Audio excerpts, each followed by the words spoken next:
ปกส.แขวงขมวนจับกลุ่มแก๊งเคลื่อนไหวปูนเอาสายไฟฟ้ามาทศกรรมคืนในครั้งวันที่ 5 กุมภาพันธ์ 2026 ที่ผ่านมานี้ Time to shareสวัสดีท่านผู้ชมกลับมาพบกับรายการทำทูแสสารพัดข่าวที่เราอยากจะนำเสนอในวันนี้ก็คือเรื่องของการปุ่นเอาสายไฟเนาะก็คือเจ้าหน้าที่ปกส.ของแขวงขมวนจับกลุ่มแก๊งเคลื่อนไหวที่ว่าปุ่นลักสายไฟและก็มาทศกรรมคืนในครั้งวันที่ 5 กุมภาพันธ์ 2026 ที่ผ่านมาเหตุการณ์นี้เกิดขึ้นอยู่ที่แขวงขมวนในด้านของข่าวได้มาจากแฟนเพจรายการความสงบแขวงขมวนเจ้าหน้าที่ปกส.แขวงขมวนได้นำตัวผู้ต้องหาจำนวน 13 คนไปทศกรรมคืนในรายคดีเรื่องของการร่วมกันลักทรัพย์ก็คือทองแดงที่ว่าอยู่ในสายไฟฟ้าต่อกับรายคดีดังกล่าวทางเจ้าหน้าที่ตำรวจได้ให้ฮู้ว่าในครั้งวันที่ 6 ธันวาคม 2025 ที่ผ่านมาทางเจ้าหน้าที่ตำรวจปกส.แขวงขมวนได้รับแจ้งความจากพนักงานรักษาความปลอดภัยของโรงงานขมวนอุตสาหกรรม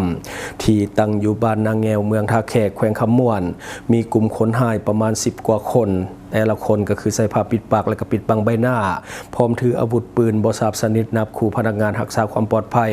แล้วถือครีมใหญ่เลาะตัดเอาสายไฟฟ้าอยู่บริเวณโรงงานในเมื่อได้รับแจ้งความคือแนวนั้นทางเจ้าหน้าที่วิสาสะเพาะจึงได้ลงเก็บข้อมูลหลักฐานต่างๆอยู่สถานที่เกิดเหตุพร้อมทั้งกวดกาเบิ่งกล้องวงจรปิดที่อยู่ตามสายทางและก็ตามเฮือนของประชาชนที่อยู่แคมป์ทางแล้วขึ้นบัญชีเป้าหมายไว้มาฮอดวันที่ 13 เดือน 12 ปี 2025 จึงสามารถกักตัวเป้าหมายต้องสงสัยได้1 คนก็คือท้าวคำดีกาศรีหาราชอายุ 33 ปีอาชีพประชาชนอยู่บ้านปักซองเมืองมหาไซแขวงขมวนมาทำการสืบสวนสอบสวนผู้เกี่ยวจึงได้รับสารภาพว่าได้ลงมือก็คือปุ่นเอาสายไฟฟ้าพร้อมกับกลุ่มแก๊งพรรคพวกอยู่ที่โรงงานขมวนอุตสาหกรรมท่อแท้ผ่านการสืบสวนสอบสวนขยายผลของเจ้าหน้าที่ตำรวจวิสาสะเพาะมาฮอดวันที่ 14 ธันวาคม 2025 สามารถกักตัวพวกร่วมขบวนการได้อีกก็คือเท่าใบคำนุพรอายุ 27 ปีเท่านาลีสุทธิดำรงอายุ 29 ปีเท่าเลืองนุพรอายุ 28 ปีทั้ง3 คนเป็นประชาชนอยู่บ้านตลาดเมืองยมราชแขวงขมวนและต่อมาก็จะเป็นเท่าพิมสรสินทวงศ์อายุ 33 ปีเป็นประชาชนบ้านคำบุญและต่อมาก็จะเป็นเท่าจอยพุทธวงศ์อายุ 23 ปีประชาชนอยู่บ้านนาไก่เคียและต่อมาเป็นเท่าบุญเพ่งจันทวงศ์อายุ 29 ปีประชาชนอยู่บ้านจอมเพชรและต่อมาเท่าศิวาแก้วดวงบุตรดีอายุ 33 ปีประชาชนอยู่บ้านโพนสนามและต่อมาเท่าขวัญใจกาภูคำอายุ 31 ปีประชาชนอยู่บ้านสันติสุขเมืองท่าแขกแขวงขมวนและต่อมาก็คือเท่าจ้อยทนมีอายุ 30 ปีเป็นประชาชนอยู่บ้านนาบึงเมืองเซบังไฟแขวงขมวนและต่อมาก็คือเท่าผู้ทนสุวรรณสิงห์คำอายุ 38 ปีเป็นประชาชนอยู่บ้านวังหัวป่าเมืองหินบุญแขวงขมวน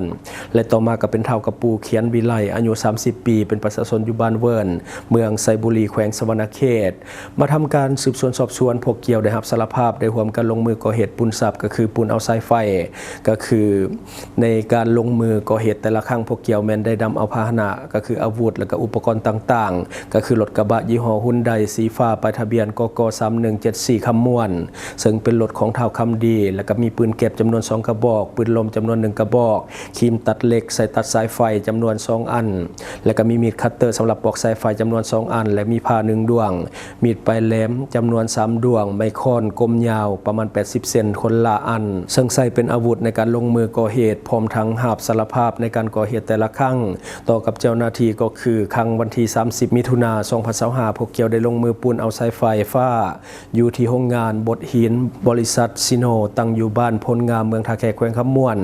ภายหลังได้หับสายไฟแล้วก็เอาไปปอกเอาทองแดงที่ว่าอยู่ทางด้านในของสายไฟได้ทั้งหมดแม่น210 กิโลกรัมแล้วเอาไปขายให้กับห้างเล็กเศษที่อยู่บริเวณใกล้เคียงก็คือได้เงินทั้งหมดแม่น37.8 กีบและครั้งวันที่ 28 ตุลาคม 2025ไปปุ่นเอาเหตุอยู่โรงงานล้อมโลหะลาวลิซิงจำกัดผู้เดียวตั้งอยู่บ้านโพนคามเมืองบัวลพาแขวงขมวนพวกเกี่ยวแม่นได้ใส่ปืนแก็บยิงนับคู่1 นัดและจับเอาตัวกรรมกรคนจีน1 คน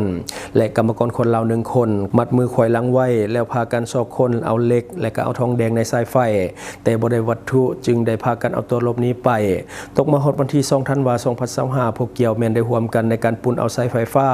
อยู่บริษัทลาวเจริญตั้งอยู่ อยู่บ้านพลงามเมืองท่าแขกแขวงคำม่วนโดยใส่ปืนลมก็คือมีการจี้คนยามบริษัทจำนวน2คนแล้วพากันเอาครีมเหล็กใหญ่ตัดสายไฟจำนวนหลายเส้นเก็บหมักผ้าจำนวน18มัดละ100อันพัดลมใหญ่จำนวน1อันจากนั้นไปปอกเอาสายทองแดงได้ทั้งหมดแม่น 1,025 กิโลกรัมขายได้ทั้งหมดแม่น210ล้าน 125,000 กีบและต่อมาในครั้งวันที่5ธันวาคม2025ได้ร่วมกันไปปุ่นเอาสายไฟอยู่โรงงานขมวนอุตสาหกรรมท่อตั้งอยู่บ้านนาแงวเมืองท่าแขกแขวงคำม่วนได้ทองแดงทั้งหมดแม่น430กิโลกรัมขายได้เงินทั้งหมดแม่น90ล้าน3แสนกีบภายหลังที่พวกเกี่ยวได้เงินจากการขายทองแดงที่ปุ่นมาได้แต่ละครั้งแม่นได้แบ่งเงินกันใช้จ่ายลินกินฟุ่มเฟือยจนหมดนอกนั้นทางเจ้าหน้าที่วิสาสะเพาะยังได้ขยายผลเข้ากักตัวทางเวียนหายเกืองอายุ36ปีเป็นชาวเวียดนามพักเซาอยู่บ้านนาเหล่าเมืองมหาไซแขวงคำม่วนในข้อหาเรื่องของการซุกเสื่องการซื้อขายทรัพย์สินผิดกฎหมายก็คือสายไฟตืมอีกปัจจุบันเจ้าหน้าที่พร้อมสรุปสำนวนคดีส่งให้อัยการสั่งดำเนินคดีตามกฎหมายต่อไปอันนี้คือเรื่องของโจรนอกบ่แม่นว่าไปลักสายไฟอันนี้คือการปุ่นสายไฟก็คือเข้าไปทั้งที่เขามีพนักงานรักษาความปลอดภัยก็คือใส่ปืนในการนับคู่หลังจากนั้นก็เข้าไปปุ่นเอาสายไฟแล้วก็วัตถุอื่นๆที่ว่ามีค่านอกจากว่าไปขายแต่ละครั้งก็ได้เงินจำนวนหลายแล้วก็มีการแบ่งปันกระจายใจฟุ่มเฟือยจนหมดไป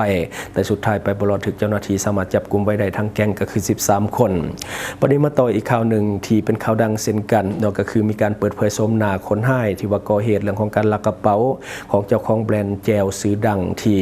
เกิดขึ้นในงานนมัสการพระธาตุอิงหังที่อยู่แขวงสวรรณเขตซึ่งว่ากลายเป็นข่าวโด่งดังในช่วงที่ผ่านมาแต่ในปัจจุบันเจ้าหน้าที่สามารถที่จะจับได้แล้วและในของข่าวได้มาจากแฟนเพจโทรโขงในวันที่29เดือน11ปี2025ได้เกิดเหตุการณ์มีคนหายลักกระเป๋าของประชาชนที่มาขายเครื่องในงานพระธาตุอิงหังในแขวงสวรรณเขตซึ่งภายในกระเป๋ามีแหวนคำ2วงน้ำหนักก็คือ 3.5 บาทและโทรศัพท์ยี่ห้อ iPhone 16 Pro Max 1 หน่วยภายหลังเกิดเหตุจึงได้ไปแจ้งความกับเจ้าหน้าที่หลังจากนั้นเจ้าหน้าที่จึงได้ลงสถานที่เกิดเหตุเก็บกำข้อมูลหลักฐานต่างๆสอบถามพยานแวดล้อมอ้อมข้างจึงสามารถกำหนดเป้าหมายได้